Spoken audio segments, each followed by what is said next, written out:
pulpit? Nope, I have a water bottle here.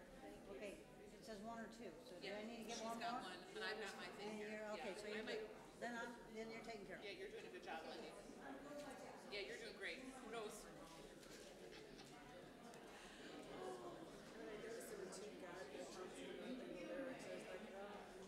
Did they get you?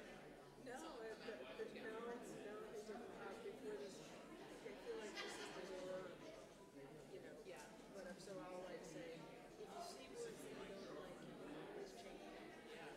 That'll be good. God is leading. They still. Yeah. Yeah, they still like that so much. We all have experienced that a lot. Although I'm telling you, man, I keep talking about Mandy's service was very I was like sweating bullets. Because I was the service coordinator for that one too, and I was like, oh, just let us do this. Hello. Are you ready? Oh yeah. Let's give these just a few more time minutes. So I was sweating bullets.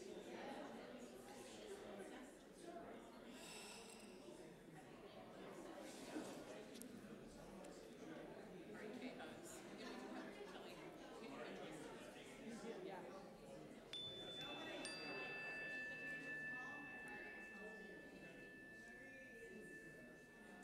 Good morning. I'm Kelly Huggins, and I serve on the board of DuPage Unitarian Universalist Church. I welcome everyone to our service this morning and welcome visitors to our open and inclusive community. As Unitarian Universalists, we hold that there are many spiritual paths to truth and meaning, and we support one another as we explore these paths. I would like to especially welcome our guests and welcome those who have visited us before. Visitors, it's the custom of our congregation to invite you to stand and give your name and where you're from, if you feel comfortable doing so. Are there any visitors who would like to introduce themselves? Okay, well, welcome to everyone who's visiting today. Please join us after the service for coffee hour. We would love a chance to get to know you better. Our Director of Religious Education, Steve Cooper, and our Congregational Life Coordinator, Mary Law, and all of our members are eager to meet you. I will also be present after the service in Creeves Hall and would be happy to speak to you as well. For those of you who are live streaming via YouTube, please be aware that during the times of sharing joys and concerns, the live stream will go blank. The live stream will return after joys and concerns. Our service can be heard outside the back glass doors of the sanctuary should anyone feel the need to leave the service for any reason. There are chairs provided for your convenience. And as we begin our services, please silence all of your devices. Thank you.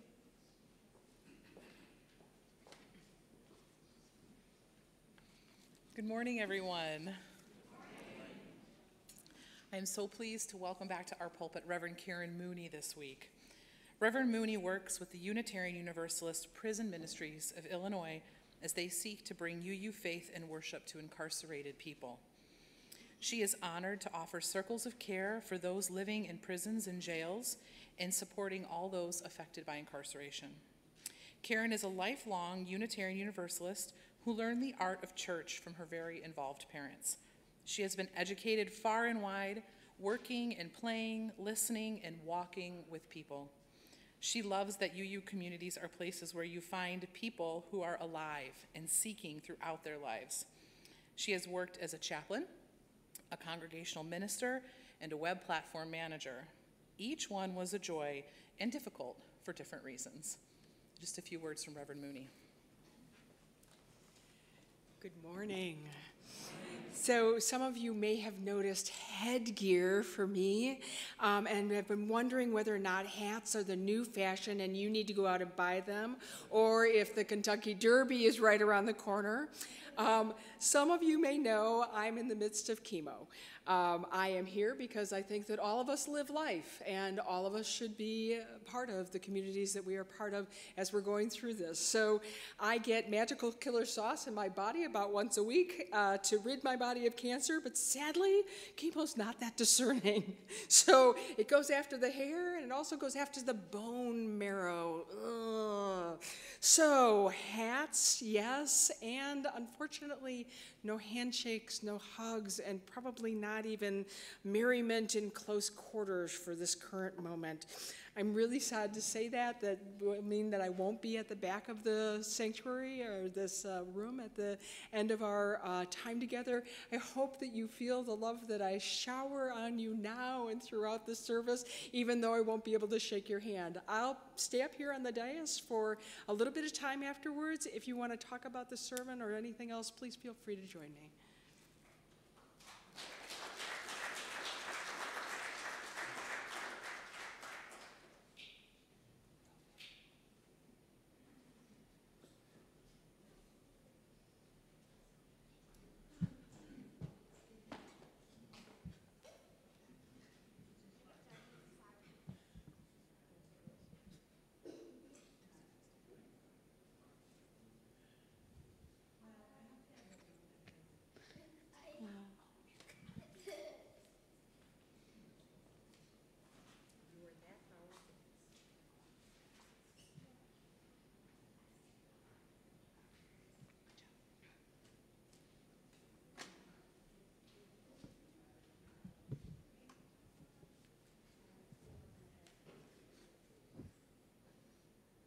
We light our chalice this morning for a search for truth and meaning.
We gather in religious community to see holy possibilities in upturned faces.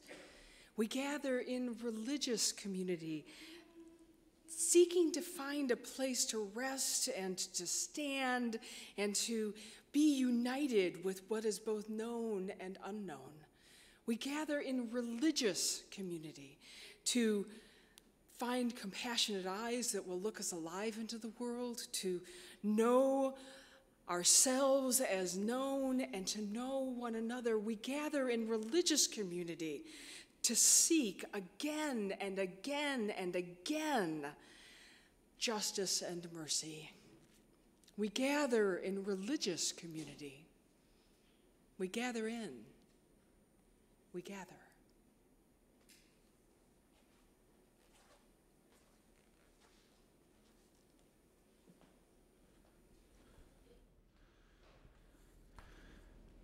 And now it is time to gather as we share in a story or a lesson. This month our theme is wholeness, and today we're going to talk about being enough as you are. So I have a story, and it's called The Journey of the Birds.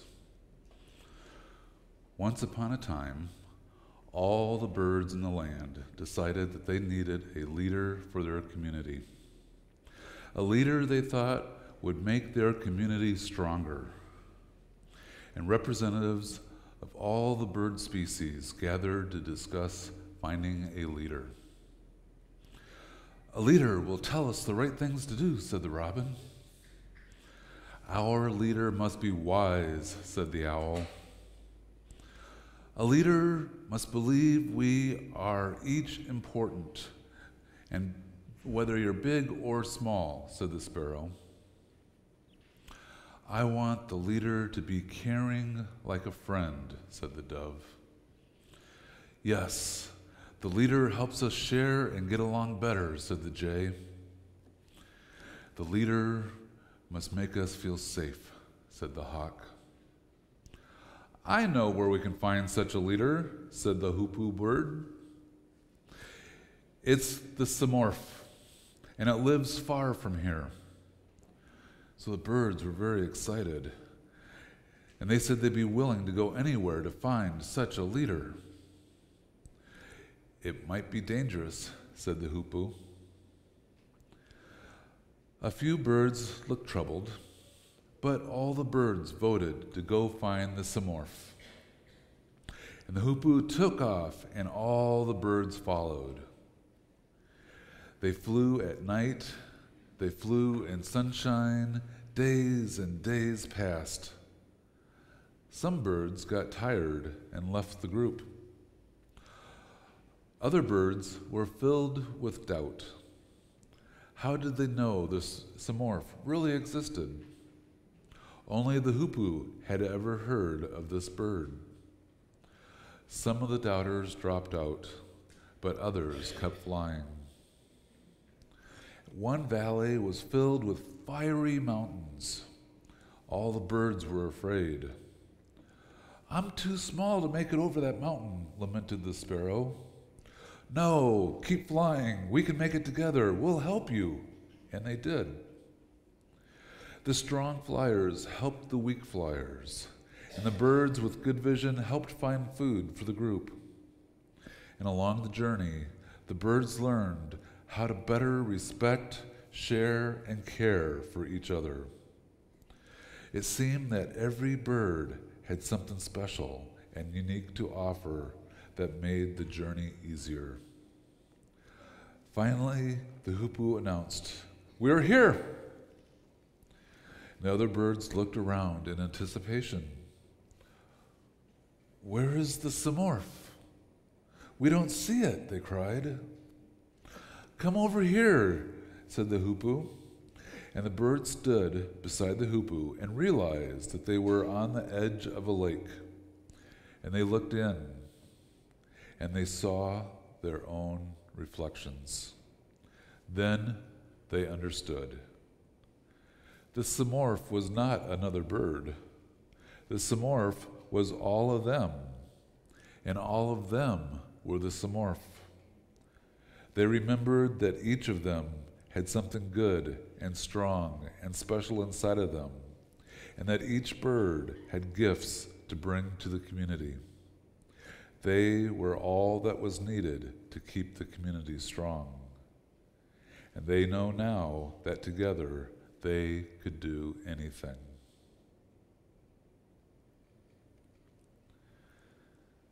Please stand in body or spirit as we sing hymn number 34, Though I May Speak. And I will lead the children to class after the first verse. Words will be projected.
Sorry, I forgot the mic. I was really enjoying that hymn.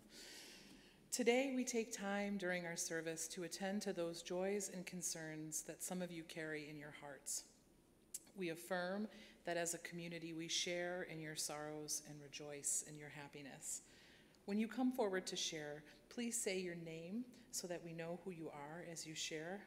You are invited to now come forward to share your joy or concern with your beloved community.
very much with us. Please now rise in body or spirit and join me in singing hymn number 266, Now the Green Blade Riseth. The words will be projected.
Thank you. Please join me with this responsive reading. I'll read the parts that are in black. No, the parts that are in white. That was your, there we go. Yay! And you'll read the parts in yellow. We need a celebration. Today, we need a celebration that speaks of the spring-inspired words of life and death. About us as we live and die. Through all the cycles of the seasons, days, and years. We need the sense of deity to crack our own hard, brown December husks. And push life out of inner tombs and outer pain. Unless we move the seasons of the self and spring can come for us. Winter will go on and on. And Easter will remain a myth, and life will never come again, despite the fact of spring. You know, you choose these things. Like a week before, I just want to say that. Today, around the world, people begin telling this story of a journey home.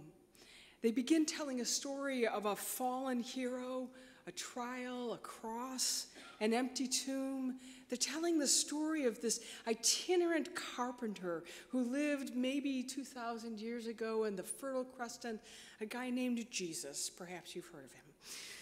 Palm Sunday, this day, begins Holy Week for Christians around the world.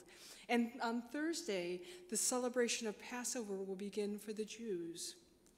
I'm struck that the impact of Palm Sunday and Easter have on our world But I was struck by how pain and separation that I see in our world rises out of this disillusionment of an unexamined faith. We are gathered here today to explore this great tale, to let it help us understand a little bit more about our world, the way a truly good story, especially a good story of faith, can do. As we engage this story as Unitarian Universalists, where our faith is sometimes bounded by humanity, I wonder, can that human belief still hearken to something that is large enough to hold all that is, the mysteries, the surprises, that which we don't expect? Can we hold on to something large enough that we are actually prodded to act beyond what is into what is possible? The cross. Ooh, that towering symbol. You may notice that there's not a cross here. In the South, where Pam and I lived for 2 years, they had crosses that were literally 5 stories high, built out of barn siding. As we drove by those symbols, I always felt a little small. It was powerful. It's really big, but also something somewhat crude. How can anybody stand in front of the horror of that symbol and what it stands for and not be kneed in the stomach? This was a crime of jealousy, dominance, a place to kill and silence powerful words. Who's not touched by that horror? The power is palpable, and it speaks to a human condition that each one of us knows, I think, in our very hearts, though we may not speak it out loud very often. The truth can be dangerous. The story of Jesus, let's go into it just a little bit. It's filled with inspiration and heroism as well as treachery. Jesus embodied this world where everybody deserves justice. Everyone belongs. Everyone deserves to have compassion meted out to them. And on Palm Sunday, when Jesus rode in on a borrowed colt, the authors, 50 years from that instance, thought so much about that time. They said there was so much energy in the air that the rocks would have sung if no one else was singing, Hosanna! Something happened there. But by the end of that week, he would be killed as a criminal. Today, I would say that Jesus was the real deal. Sorry about that. He lived the compassion that he evoked. He talked in practical ways about things like, if you're hungry on the Sabbath, really go out and pick something to eat, and then pick something for somebody else too. He talked about reclaiming your power against the authority of the day. So the Jews lived in an occupied space. The Romans had power over them. And there was this thing that if a Roman came along and said, you, pick up my stack and carry it, you had to carry that bag for at least a mile. Jesus said, carry it too. Why? Because if you carry it that extra mile, it's about me. I am making this choice. You're not stealing my power from me any longer. I am taking back my autonomy in that radical act. He taught that the meek would inherit the earth. What? Are you serious? Even today, these messages and these things are really profoundly disorienting. He was a person that had so much power and charisma that he would talk from a deep understanding rather than memorized words. So he was there talking and just expounding whatever it was that he thought, instead of going, here is rule number 576 of our canon. And because he was able to address his followers' reality through those kinds of stories, they listened because of his authenticity and authority. I don't know if actually 5,000 or 7,000 people showed up for his sermons. That would be amazing. But even if the numbers are somewhat inflated, this guy spoke a language that people understood, that made people feel like they had hope for something that maybe had long gone, been dispersed. He talked about equity and respect and people being embraced for who and what they are. And then he did this even more radical thing. He went and did it himself. He went and said, you know what? It's not enough for me to just talk about the oppressed. I'm going to go out there and I'm going to reach for them. I'm going to touch people that have gunk coming out of sores, which is what happens when you have leprosy. Whole parts of your body fall off. He went and had dinner with tax collectors. Right? It's the April 14th. We could all appreciate that. He went and helped a Roman centurion's child to be healed instead of caring for the people in his own. He went that extra weird place of saying, I'm not just going to be what I'm not just going to talk about this stuff. I'm actually going to live what I'm preaching.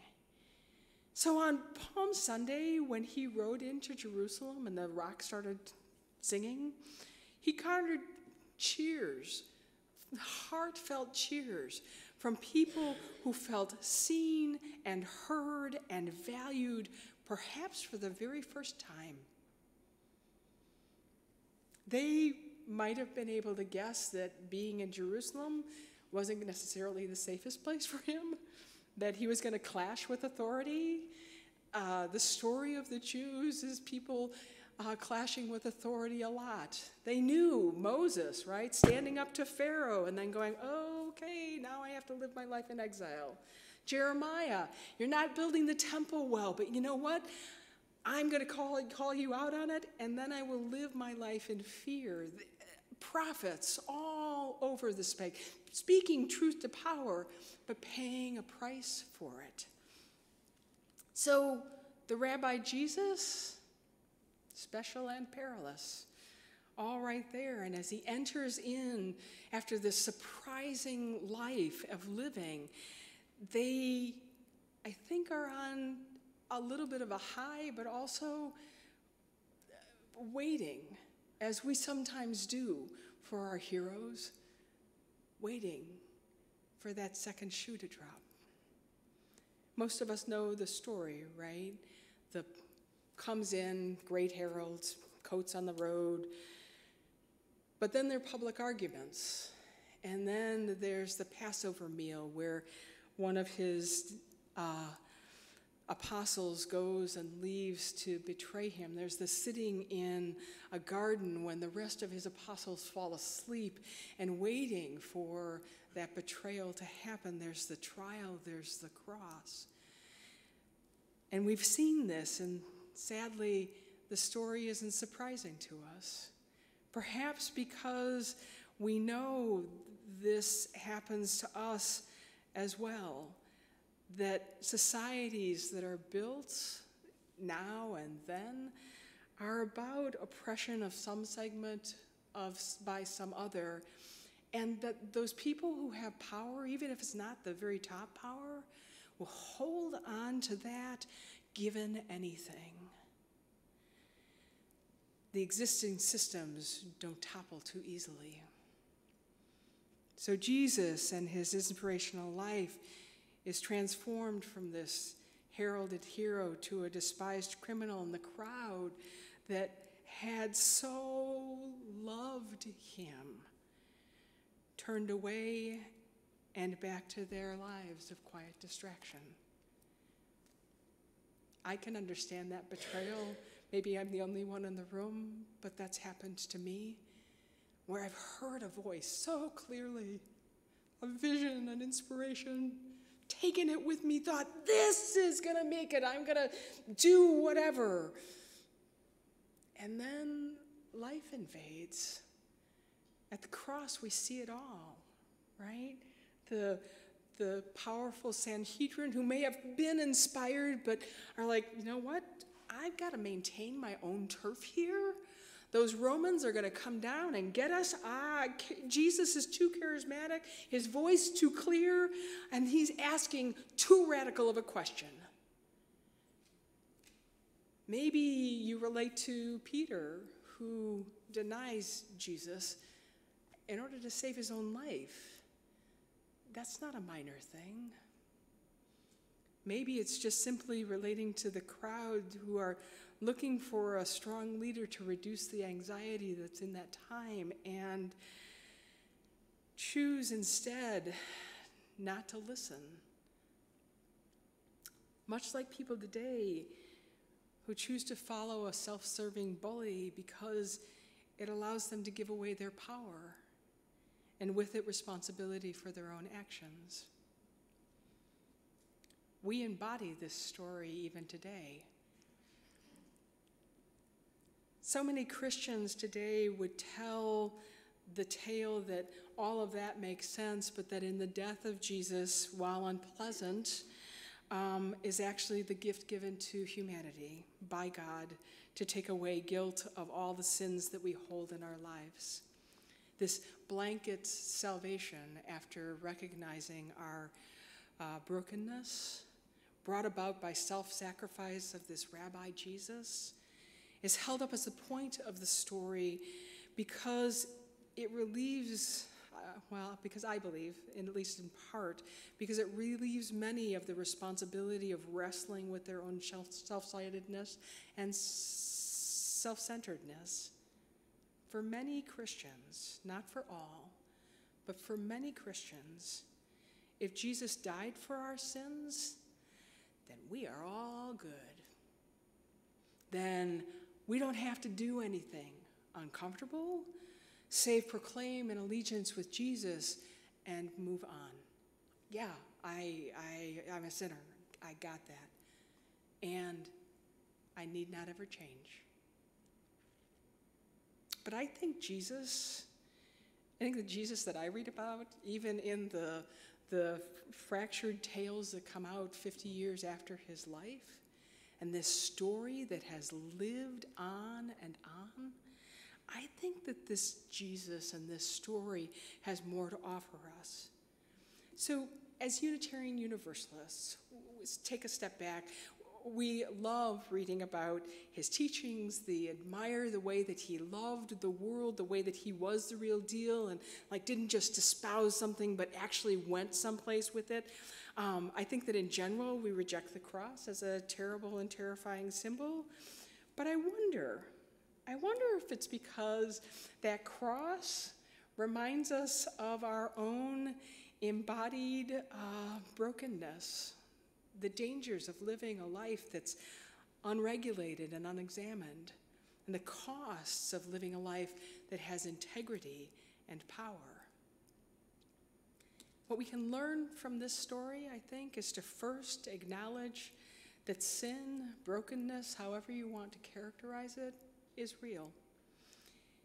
It is a powerful reminder. How we deal with sin is a powerful reminder of where we put our faith in the world. Sin, I've noticed in most Unitarian churches that I've been a part of, is not really a popular topic of our conversation. Perhaps it's different here, but I don't think so. Even though we know that brokenness of humanity is both universal and particular, each of us, probably even today, maybe even right now as I'm speaking to you, falls short of the mark that we wish to aim for on any given day. Each of us is human. We are being human. We are imperfect. We are afraid. We are alone.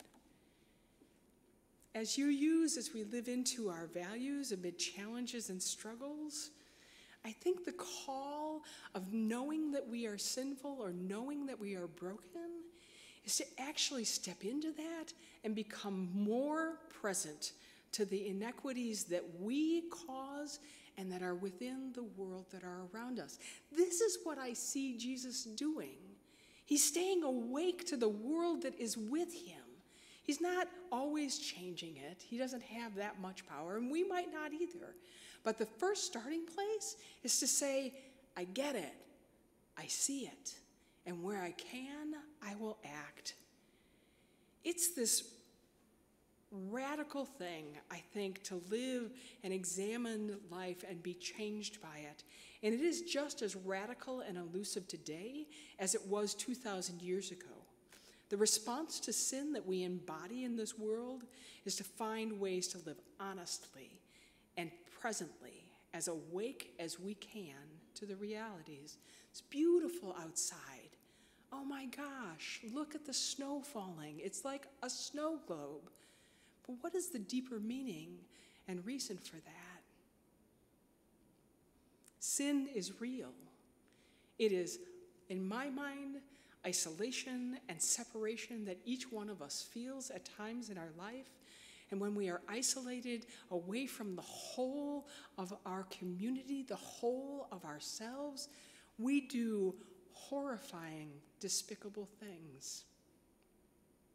Some may use the cross to excuse themselves from the very hard work of changing and working for justice and compassion, but I don't think we get that pass. I think instead we might learn from the liberation theologians who used Jesus' story, the whole of his story, but especially Holy Week, to connect Jesus' suffering to all of those who suffer from oppression. This belief of the universal experience of isolation to a particular need, to those at risk, ultimately points us back to the work that we do here and now. Father Gutierrez, who was a Brazilian priest, wrote a groundbreaking book in the late 1960s called A Theology of Liberation, which argued for God's preference, his preference, not just his looking at, but his preference for the oppressed, for the lives of those who were represented by Jesus' own dehumanization and destruction. He wrote, quote, "In liberation theology, the way to rational talk of God is located within the broader, more challenging course of action, the following of Jesus," end quote. Can you imagine what our world would look like if everybody followed Jesus? I realize that this sounds a little radical for this group, but seriously, if you look at the real scriptures, and I'm not talking about Paul, if you look at the Gospels and what they say about this person who lived, if we took that as an example today, you may not consider yourself a Christian. You may not believe these stories. You may not even question whether or not they were written or who they were written by. But I ask you today to set aside what could be long-held questions about the examples of Christianity that are harmful, and instead to wonder, why has this story lasted so long? What would Jesus do? I mean, really. In my reading of the Bible, he would be calling us to truth to power in this very moment. He would be the person who might be reminding us of the deepest connection that we have with one another, like our seventh principle does with the interconnected web. He might be the person out on the street saying, we have to treat everybody as if they have worth and dignity, because they do. And then he would go out and act on it. He'd be at the women's protest. He might even have one of those pink hats on. I don't know. That would be cool. He would be, I think, in the galleries of our Congress right now, shouting for them to stop using political theater against one another. He might even have dinner with Julian Assange. I don't know. But whatever it would be surprising. He would not do what we think that he should do. Instead, he would do what he believed was needed in order for humanity to be able to see itself again.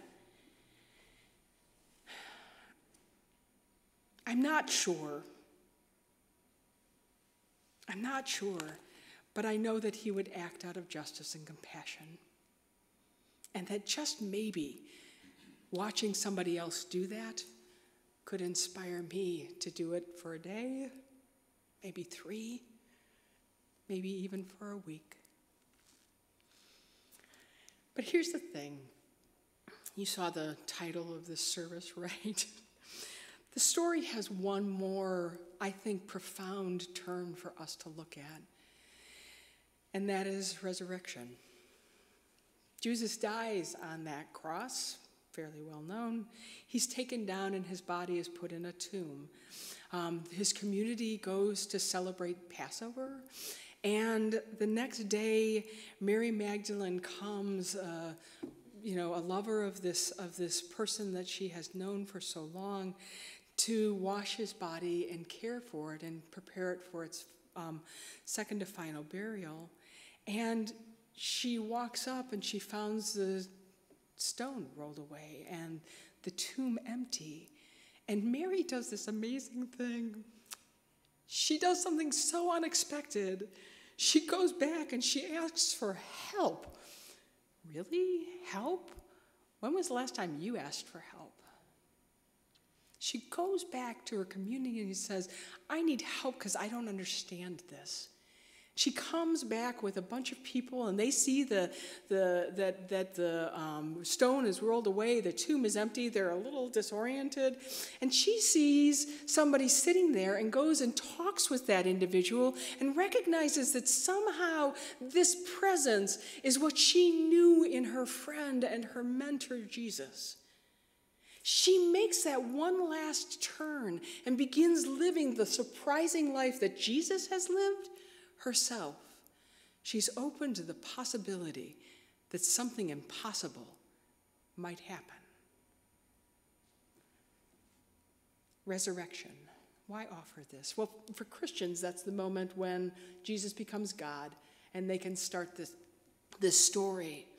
But for me, it is where the real hope starts. The encounter with the empty tomb, the sightings of Jesus, bring a whole new world into being for Mary. She sits and says, maybe, just maybe, something else is still working here. Something else is still possible. Out of the place that I knew exactly where things were, I can see that maybe something has changed. And that asks me to do the same thing. Say yes. Yes, our world is broken.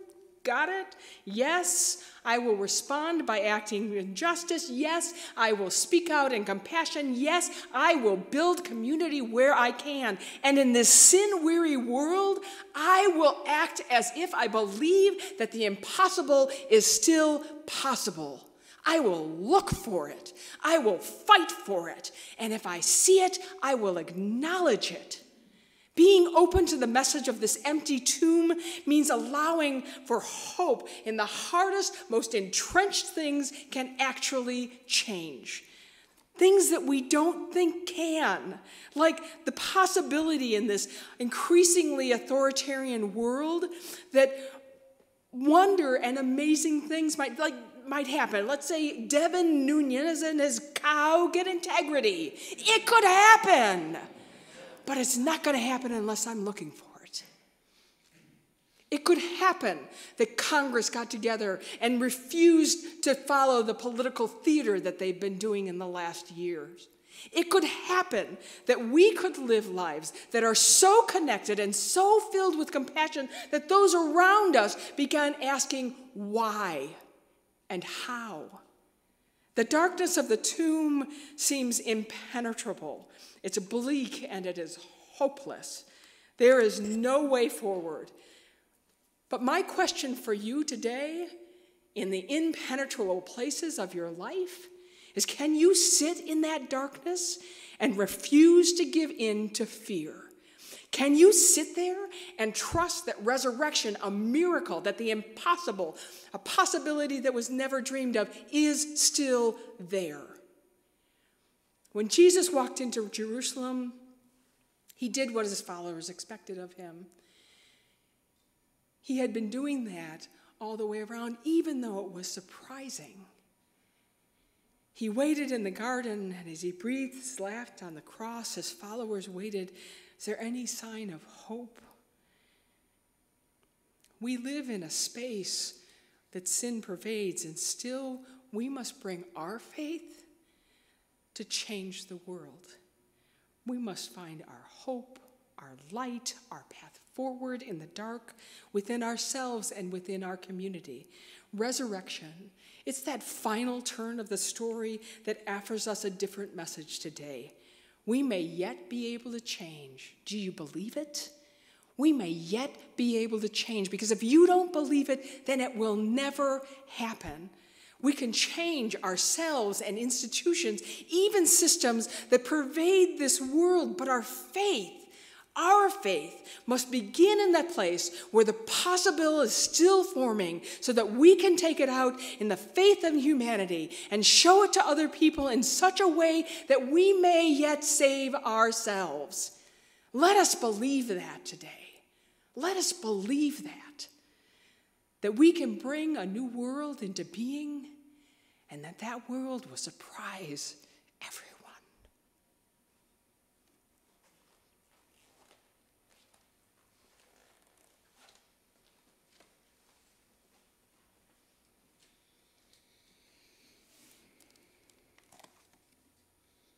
We bring our best to church each week.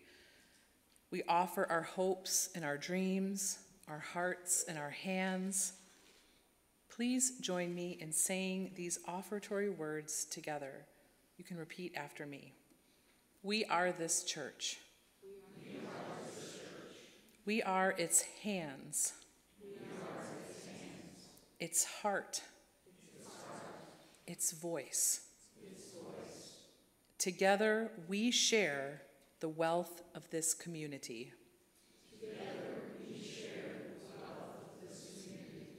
And sustain it with our gifts. Today's offering will now be freely given and gratefully received.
These words from Carl Scoville. This empty place is the first sight and symbol of faith, an absence rather than a presence. And with that space and absence comes a sense that the world is not as simple as we imagined it.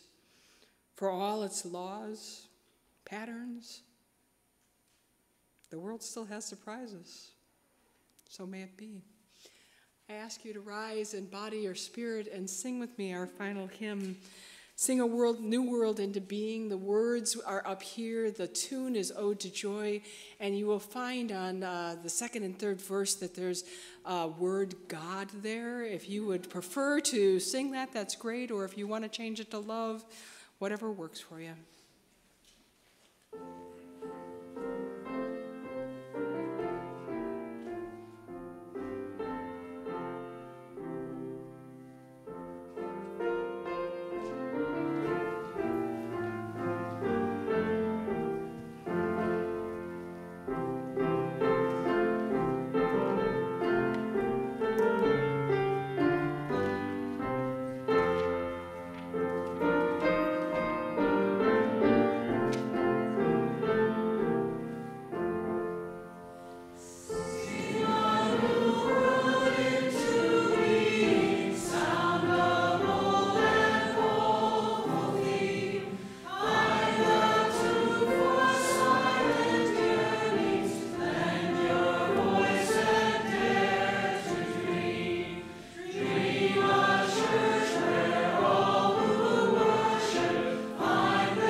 Go out and act as if you can change the world. Allow other people to do surprising things. Do surprising things yourself. But mostly, take your heart and soul and let the faith that you have shine forth. We need that today, and we need every single one of you. As you gather up your things, please say hello to one another and continue your conversations over coffee hour. Peace.